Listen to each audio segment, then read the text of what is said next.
రష్యాకు చెందిన కాలినిన్గ్రాడ్ మరోమారు వార్తల్లోకి ఎక్కింది. అమెరికాకు చెందిన సీనియర్ మిలిటరీ కమాండర్ ఈ నెల 17న కెమ్లిన్కు గట్టి వార్నింగ్ ఇచ్చారు. నాటో దళాలు ఒక టైం ఫ్రేమ్ పెట్టుకుని కాలినిన్గ్రాడ్ను అదుపులోకి తీసుకుంటాయని హెచ్చరించారు. దీన్ని కెమ్లిన్ కూడా గట్టిగానే కౌంటర్ ఇచ్చింది. కాలినిన్గ్రాడ్ జోలికి వస్తే మూడవ ప్రపంచ యుద్ధం మొదలైనట్లేనని వార్నింగ్ ఇచ్చింది. ప్రస్తుతం ఇంటర్నేషనల్ మీడియాలో ఇది హాట్ టాపిక్గా మారింది. ఆ వివరాలు చూద్దాం.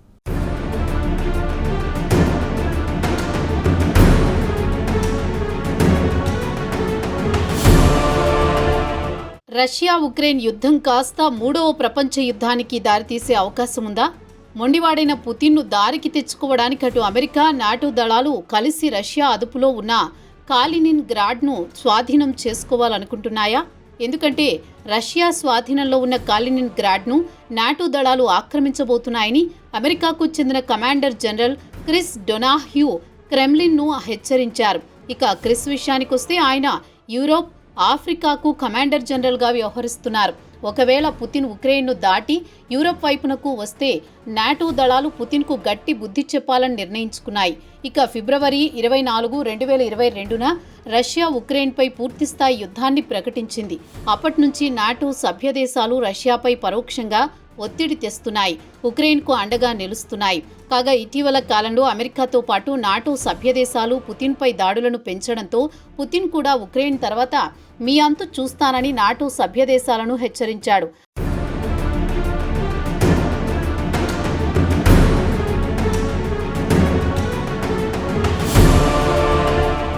ఒకవేళ రష్యా బాలిస్టిక్ స్టేట్స్పై దాడులు చేస్తే నాటో దళాలు ఖచ్చితంగా మాస్కో లేదా సెయింట్ పీటర్స్బర్గ్ లేదా చివరకు కాలినిన్గ్రాడ్పై దండయాత్ర చేస్తాయని సోవియట్ రాజకీయాలను దగ్గర నుండి గమనిస్తున్న యూనివర్సిటీ ఆఫ్ బాత్కు చెందిన లెక్చరర్ డాక్టర్ స్టీఫెన్ హాల్ చెప్పారు. ఇక అమెరికా కమాండర్ డొనాహ్యూ కామెంట్లు మాస్కు చెవిన పడ్డాయి. దీంతో రష్యాకు చెందిన ఒక చట్టసభ సభ్యుడు లెనోయిడ్ స్లట్స్కీ ఆయన రష్యా పార్లమెంటరీ వ్యవహారాల కమిటీ చీఫ్గా వ్యవహరిస్తున్నారు. ఒకవేళ నాటో కాలినిన్గ్రాడ్పై దాడులు చేయడానికి ప్రయత్నిస్తే రష్యా పూర్తిస్థాయి ఫోర్స్ను ఉపయోగిస్తుంది, కావాలనుకుంటే అణ్వాయుధాలను కూడా ఉపయోగించడానికి వెనుకాడదని హెచ్చరించారు. ఇక కాలినిన్గ్రాడ్ విషయానికి వస్తే రష్యా నుంచి వందలాది కిలోమీటర్ల దూరంలో ఉంటుంది. కాలినిన్గ్రాడ్ ఓ బ్లాస్ట్ అతి చిన్న భూభాగం, సుమారు 15,100 చదరపు కిలోమీటర్లు ఉంటుంది. అమెరికాలోని కనెక్టికట్ రాష్ట్రం కంటే కాస్త చిన్నది.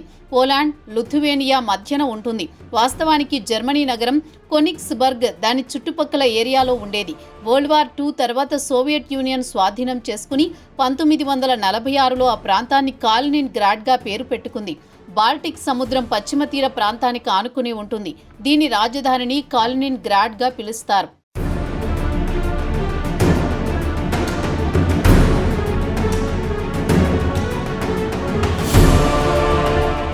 కాలినిన్గ్రాడ్ విషయానికి వస్తే ఇది చిన్న ఏరియానే అయినా రష్యాకు మాత్రం అత్యంత కీలకమైంది. మాస్కోకు బాల్టిక్ సీకి నేరుగా యాక్సిస్లోకి వస్తుంది. అలాగే ఫిన్నిష్ గల్ఫ్ తూర్పు ప్రాంతానికి దగ్గరగా ఉంటుంది. రష్యా బాల్టిక్ సముద్రం నౌకాదళంతో పాటు దాని ప్రధాన కార్యాలయం, ప్రధాన స్థావరం కూడా కాలినిన్గ్రాడ్ బ్లాస్ట్లో ఉంటుంది. రష్యా అడ్మిరాల్టీ ప్రధాన కార్యాలయం సెయింట్ పీటర్స్బర్గ్లో ఉంది. ఇది కూడా బాల్టిక్ సీ ఏరియాలోనే ఉంది. యూరోప్ మొత్తానికి చూస్తే కాలినిన్గ్రాడ్లో పెద్ద మొత్తంలో మిలిటరీని మోహరించారని డాక్టర్ హాల్ చెప్పారు. కాలినిన్గ్రాడ్ రష్యా మిలిటరీ బేస్ అని ఆయన వివరించారు.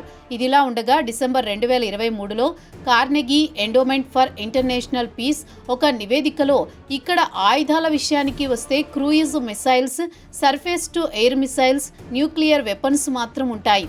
ఇక్కడ యుద్ధ ట్యాంకులు అవసరం లేదని తెలిపింది.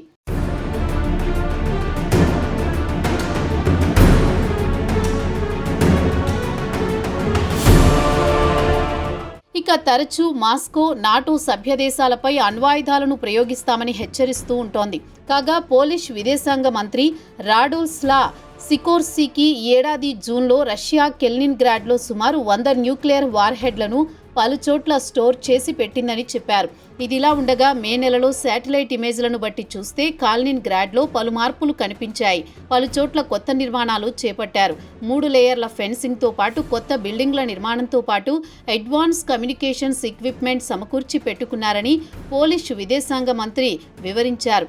ఇక రష్యా పూర్తిస్థాయిలో ఉక్రెయిన్పై యుద్ధానికి దిగిన తర్వాత పాశ్చాత్య దేశానికి చెందిన అధికారులు ఇప్పటికే పలుమార్లు రష్యాను కాలిన్ గ్రాడ్ను స్వాధీనం చేసుకుంటామని పరోక్షంగా హెచ్చరికలు జారీ చేశారు. దీంతో రష్యాకు నాటోకు ప్రత్యక్షంగా యుద్ధం జరిగే అవకాశాలుంటాయన్న వార్తలు ఊపందుకున్నాయి. గత నెల NATO secretary general Mark Rutte రష్యాపై వచ్చే 5 సంవత్సరాలలో దాడులు చేస్తామని హెచ్చరించిన విషయం తెలిసిందే. దీంతో రష్యా కూడా అప్రమత్తమై ఇప్పటి నుంచే కాలినిన్ గ్రాడ్ వద్దకు తేలికపాటి అణ్వాయుధాలను తరలిస్తోందన్న జర్మనీ ఇంటెలిజెన్స్ సర్వీస్ వెల్లడించింది. రష్యాకు ట్యాంకులను తరలించాల్సిన అవసరం లేదు, నేరుగా క్షిపణులతో దాడులు మొదలు పెడుతుందని జర్మనీ ఇంటెలిజెన్స్ చీఫ్ బ్రూనో ఖా తెలిపారు. ఇదిలా ఉండగా ఈస్టోనియాలో రష్యన్ మైనార్టీలను అణగదొక్కుతున్నారని, వారిని రక్షించడానికి కొంతమంది మిలిటరీని పంపుతున్నామని జర్మనీ ఇంటెలిజెన్స్ చీఫ్ తెలిపారు.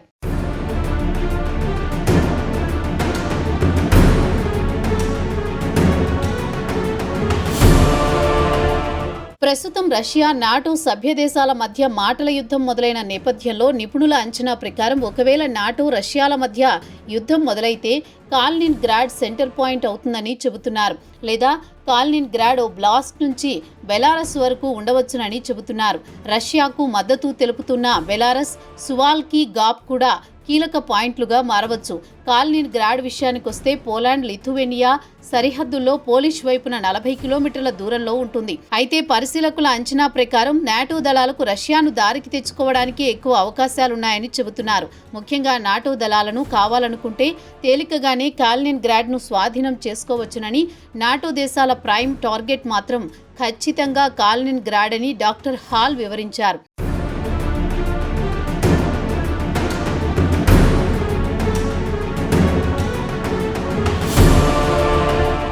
తన అంచనా ప్రకారం నాటో దేశాలు మాస్కోను లెనిన్ గ్రాడ్కు యుద్ధ సామాగ్రిని రాకుండా అడ్డుకుంటాయని, దీంతో వీలైనంత వరకు యుద్ధాన్ని ఆపడానికి నాటో కూటమి దేశాలు ప్రయత్నించవచ్చునని డాక్టర్ హాల్ అభిప్రాయపడ్డారు. దీనివల్ల రష్యాకు బాల్టిక్ సముద్రంలో పరిమితి స్థాయిలో పట్టు ఉంటుంది, లేదంటే యూరోపియన్ దేశాలకు రష్యా నుంచి పెను ప్రమాదం పొంచి ఉంటుందన్నారు. అయితే నాటో రష్యాపై వెంటనే దాడులు చేస్తుందని తాను అనుకోవడం లేదని పలువురు నిపుణులు అంచనా వేస్తున్నారు. అయితే మరి అమెరికా జనరల్ డాన్ హూ ఈ నెల 17వ తేదీన ఎందుకు హెచ్చరిక చేయాల్సి వచ్చిందన్న ప్రశ్న ఉత్పన్నమవుతోంది. దీనికి హాల్ చెబుతున్న సమాధానం, ఒకవేళ రష్యా నాటో దేశాలపై దాడులు చేస్తే అమెరికా నాటో ఆర్టికల్ 5 ప్రకారం వారికి అండగా తాము కూడా రంగంలోకి దిగాల్సి వస్తుందని హెచ్చరించారని చెబుతున్నారు. ఇక అమెరికా కమాండర్ అసలు ఉద్దేశం ఏమంటే, నాటో దేశాలు కావాలనుకుంటే రష్యాను మట్టి కరిపించే సత్తా ఉందని, ముఖ్యంగా కాలినిన్ గ్రాడ్ నుంచి రష్యా దళాలను తరిమివేసే ఆ భూభాగాన్ని స్వాధీనం చేసుకునే సత్తా నాటో దేశాలకు ఉందని చెప్పడానికి క్రెమ్లిన్కు ఈ హెచ్చరిక చేశారని హాల్ అభిప్రాయపడుతున్నారు.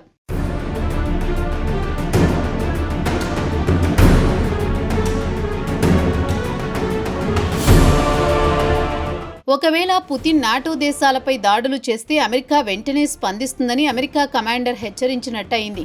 ట్రంప్ కూడా పలుమార్లు రష్యా ఆక్రమణ నుంచి యూరోప్ను రక్షిస్తామని చెప్పిన విషయాన్ని ఇక్కడ గుర్తు చేస్తున్నారు. ఇక నాటో సభ్య దేశాలు కూడా యుద్ధానికి సన్నాహాలు చేస్తున్నాయి. రష్యా అకస్మాత్తుగా దాడులు చేయడానికంటే ముందే యుద్ధానికి కావలసిన యుద్ధ సామాగ్రిని ఉత్పత్తిని పెంచుకుంటున్నాయి. అలాగే స్టాండర్డ్ డిజిటల్ సిస్టమ్స్తో పాటు లాంచ్ ప్లాట్ఫామ్లను ఏర్పాటు చేసుకుంటున్నాయి. ఇక సైనికులు ట్యాంకుల ద్వారా యుద్ధం చేసే రోజులు పోయాయి. అలాగే భూమి నుంచి యుద్ధం కాస్త సముద్రానికి పాకింది. ఇక దాడులు సముద్రం నుంచి మొదలవుతాయి. సోవియట్ రిపబ్లిక్ నుంచి 1990లో లిథునియా విడిపోయింది. 1991లో ఉక్రెయిన్ సోవియట్ రష్యా నుంచి విడిపోయింది. అయితే లిథునియా 2004లో నాటోలో చేరింది. రష్యా నుంచి ఆక్రమణకు గురవుతుందన్న నేపథ్యంలోనే నాటోలో చేరాల్సి వచ్చింది. ఇక ట్రంప్ తరచూ యూరోప్తో పాటు ఉక్రెయిన్పై వ్యతిరేక వ్యాఖ్యలు చేస్తూ ఉంటాడు. దీంతో లిథునియా నాటోలో సభ్యత్వం తీసుకున్నందుకు తమ భద్రతకు గ్యారంటీ లేకుండా పోయిందా అని భయపడుతోంది. వైట్ హౌస్లో ట్రంప్కు మధ్య మాటల యుద్ధం తర్వాత లిథునియాలో భయాలు మరింత ఎక్కువయ్యాయి. దీంతో ఇక నాటో ఆనవాళ్లు లేకుండా పోతుందని అంతా భావించారు. తాజాగా మార్క్ రుటే కూడా పుతిన్కు గట్టి హెచ్చరిక చేయడంతో పాటు అమెరికా కమాండర్ కూడా క్రెమ్లిన్ను హెచ్చరిక చేయడంతో లిథునియాకు కాస్త ధైర్యం వచ్చింది. మరి త్వరలోనే యుద్ధం కాస్త ఉక్రెయిన్ నుంచి కాలినిన్ గ్రాడ్కు మారుతుందో వేచి చూద్దాం.